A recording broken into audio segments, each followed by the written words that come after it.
Hello everyone, welcome back to my channel.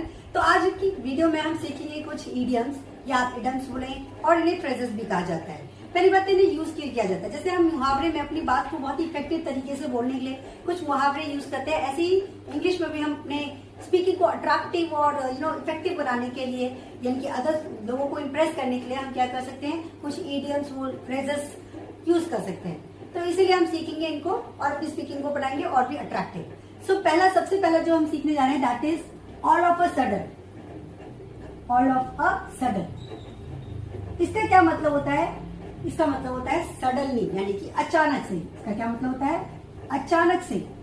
जो भी काम आप बोलना चाहते हो कि अचानक से वो मेरे सामने आ गया, या अचानक से एक बाइक वाला मेरे सामने आ गया, या फिर कोई भी चीज जो आप बोलना चाहते हैं अचानक से ऐसा हो गया, तब आप यूज कर सकते हैं। वैसे तो हम अपने इंग्लिश में सडनली भी यूज करते हैं, पर हम सडनली की जगह ऑल ऑफ अ सडन क्यों यूज कर रहे हैं? ताकि हमारी स्पीकिंग थोड़ी अट्रैक्टिव लगे। ठीक है, तो चलो बात करते हैं अब फर्स्ट में एग्जांपल की। जैसे मैंने कहा अचानक से, वो अचानक से मेरे सामने आ गया। अचानक से मेरे सामने आ गया।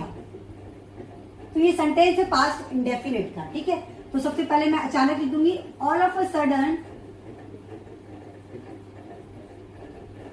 ही अपीयर्ड। अपीयर्ड का मतलब क्या हुआ? अचानक से सामने आना। ठीक है, he appeared before me. Before me का मतलब होता है सामने। आप ऐसे भी बोल सकते हो इन फ्रंट ऑफ मी, तो इन फ्रंट ऑफ की जगह मैंने यूज किया है बिफोर मी। इसका मतलब भी क्या होता है? सामने। आप ऐसे भी बोल सकते हो एक बाइक वाला मेरे सामने आ गया, तो all of a sudden a biker appeared before मी या इन फ्रंट ऑफ मी। तो इस तरीके से आप यूज कर सकते हो ऑल ऑफ अ सडन, जहां भी आपको यूज करना है अचानक। अब बात करते हैं अपने सेकंड फ्रेजेस की या इडियम्स की। For good. फॉर गुड का मतलब, फॉर गुड का मतलब ये बिल्कुल नहीं होता कि अच्छे के लिए। इसका मतलब होता है हमेशा के लिए, फॉर एवर। जहां पे आप बोलते हैं ना फॉर एवर, उसकी जगह आप यूज सकते हैं हमेशा के लिए, तो आप बोल सकते हैं फॉर गुड। ठीक है, जैसे मैंने वो जगह हमेशा के लिए छोड़ दिया है, या मैंने उसे हमेशा के लिए छोड़ दिया है, तो जब आप इस तरीके से बोलना चाहते हैं तो आप लगा सकते हैं फॉर गुड। जैसे मैंने उसे हमेशा के लिए छोड़ दिया है। तो सबसे पहले तो हम जो सेंटेंस है उसकी बात करेंगे। सेंटेंस है हमारा प्रेजेंट परफेक्ट का। ठीक है, तो आई हैव लेफ्ट हिम या हर, जिसकी भी बात करें, यहाँ पे मैं लड़की को कंसीडर कर रही तो हिम, और अगर आप लड़की को कंसीडर करें तो आप हर लिख सकते हैं। ठीक है, I have left him for good. यहाँ पे फॉर गुड का अगेन मैं एक्सप्लेन कर रही हूँ, इसका मतलब अच्छे के लिए नहीं है, इसका मतलब है हमेशा के लिए। तो जहां जहां आपको सेंटेंस में लिखे फॉर गुड, तो आप समझ जाए इसका मतलब है हमेशा के लिए, फॉर एवर। बात करें अपने थर्ड फ्रेजेस की। इसे आप इडियम्स या इडियम्स भी बोल सकते हैं। तो थर्ड है हमारा, जब आप बोलते हैं hard and fast. Hard and fast का क्या मतलब होता है? आप इसे हिंदी में बोल सकते हैं स्ट्रिक्ट। इंग्लिश में स्ट्रिक्ट बोल सकते हो, हिंदी में कड़ा या फिर सख्त। इसका क्या मतलब है? जैसे बहुत बार हम बोलते हैं कि कानून में कोई भी स्ट्रिक्ट रूल एंड रेगुलेशन नहीं है इसके लिए, तो इसको कैसे बनाएंगे? जैसे मैंने कहा इस अपराध के लिए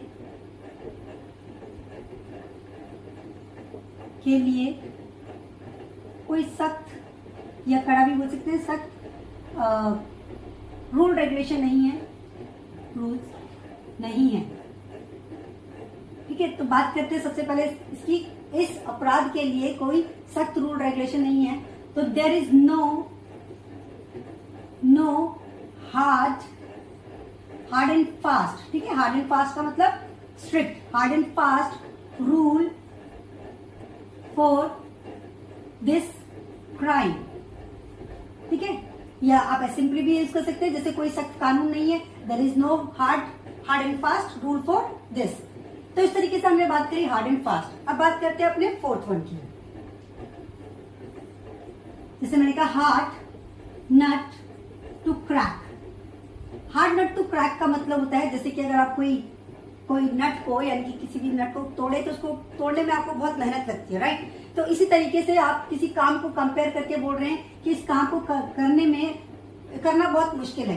कोई काम जो करने में मुश्किल है, करने में डिफिकल्ट हो या मुश्किल हो, कुछ भी बोल सकते हैं। जैसे मैंने कहा एग्जाम्पल के, जैसे मैंने कहा उसे इम्प्रेस करना बहुत मुश्किल काम है, बहुत मुश्किल काम है।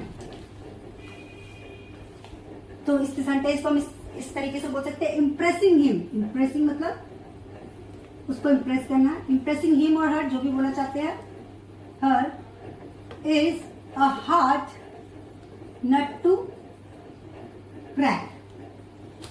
या फिर हम इस सेंटेंस को ऐसे ही बोल सकते हैं, जैसे मैंने कहा यूपीएससी का एग्जाम क्रैक करना बहुत ही मुश्किल काम है, तो cracking UPSC exam is a hard nut to crack. तो इस तरीके से हमने बात करी फोर्थ की। अब बात करेंगे फिफ्थ और सिक्स्थ की। तो अब बात करते हैं अपने फिफ्थ वन की, दैट इज किथ एंड किन। किथ एंड किन। किथ एंड किन का मतलब होता है रिलेटिव्स। क्या होता है? सगे संबंधी, यानी कि इंग्लिश में बोल सकते हैं रिलेटिव्स। जैसे मैंने कहा कि मेरे बहुत सारे रिलेटिव्स नहीं हैं, तो आई, जैसे मैंने कहा मेरे बहुत सारे रिलेटिव्स नहीं है, तो आई डू नॉट, यानी कि don't have many kith and kin. या I have no speaking term with kith and kin. इसका मतलब क्या हुआ कि मेरा बहुत ज्यादा बातचीत नहीं है मेरे सगे संबंधियों यानी कि रिलेटिव से। अब बात करते हैं next one, of and on. Of and on. Of and on का मतलब होता है कभी कभी। क्या होता है? कभी कभी। जैसे मैंने कहा वो कभी कभी यहां आती है, तो this tense is present indefinite, तो उसके according she comes here off and on. ठीक है। जैसे कभी कभार बारिश तेज होती है, तो it rains off and on. तो जो भी काम कभी कभार होता है, कभी कभी होता है, उसके लिए आप लगा सकते हैं समटाइम की जगह off and on. And these phrases really make your speaking more attractive. So बात करते हैं नेक्स्ट की, that is safe and sound. Safe and sound. Safe and sound का मतलब होता है सकुशल या फिर अच्छे से। जैसे कि एग्जांपल लेते हैं इसमें, जैसे मैंने कहा हम सकुशल पहुंच गए थे। तो ये सेंटेंस पास्ट परफेक्ट का है, इसलिए पास्ट परफेक्ट के अकॉर्डिंग रहते हैं। We had reached safe and sound. जब आप ट्रैवल करते हैं तो आप पूछ सकते हैं have you reached safe and sound, इनकी क्या आप अच्छे से सकुशल पहुंच गए हैं। अब बात करते हैं नेक्स्ट की। बहुत बार आप यहाँ इधर उधर यहाँ वहां की बात करते हैं, तो हम लगाते हैं here and there, which really very boring way to speak. So what else we can use? That is hither and thither. Hither and thither. Hither and thither मतलब यहाँ वहां या फिर इधर उधर। ठीक है। Hither and thither. The pronunciation is hither and thither. जैसे मैंने कहा तुम पूरे दिन यहाँ वहां घूमते रहते हो।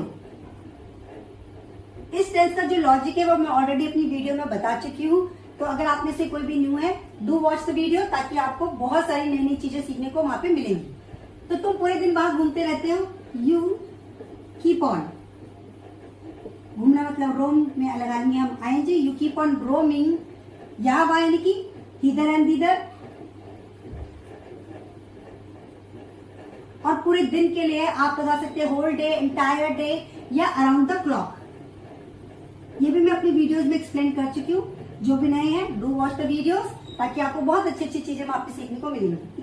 अब बात करते हैं नेक्स्ट की, that is bed of roses. ये तो आपने बहुत बार सुना होगा। बेड ऑफ रोजेस मतलब फूलों का बिस्तर। अब फूलों का बिस्तर का मतलब सही में यहाँ पे फूलों का बिस्तर नहीं है, मीन्स कि एक तरीके से हम बोलते हैं कमेंट करने के लिए, जैसे कि हम बोले लाइफ कोई फूलों का बिस्तरा नहीं है, मतलब कि लाइफ बहुत इजी नहीं है। तो जब इस तरीके से आप कमेंटिंग वे में, यानी कि कमेंट करने के वे में बात करना चाहते हो, तो आप इस तरीके से बेड ऑफ रोजेस यूज कर सकते हो। जैसे मैंने कहा जिंदगी फूलों का बिस्तर नहीं है या फूलों का सेज नहीं है, तो इसे बोलेंगे life is not a bed of roses. There are ups and downs in life, right? इस तरीके से आप बात कर सकते हैं। अब आज के लास्ट फ्रेजेस की और इडियम्स की बात करते हैं, that is hue and cry. Hue and cry, इसका मतलब होता है शोर, या फिर आप बोल सकते हैं चीखना, चिल्लाना, इस तरीके से कुछ भी, चीख पुकार। जैसे मैंने कहा वहां बहुत ज्यादा हल्ला गुल्ला हो रहा था, या फिर वहां पे बहुत ही चीख की आवाज आ रही थी, जब इस तरीके से बात करनी हो वहां शोर था, या फिर शोर की क्या आप बोल सकते हैं, चीख पुकार थी। तो जब इस तरीके से बात करते हैं तो आप बोलेंगे there was hue and cry. तो देखा हमने अपने इजी सेंटेंसेस को, जो हम डे टू डे लाइफ की बात करते हैं, उन्हें कितने अट्रैक्टिव तरीके से फ्रेजेस और इडियम के थ्रू प्रेजेंट किया है। तो आई होप कि आज की वीडियो भी आप लोगों को अच्छी लगी होगी। इस तरह की और भी वीडियो अगर आप देखना चाहते हैं तो don't forget to like, share and comment. Thank you so much guys.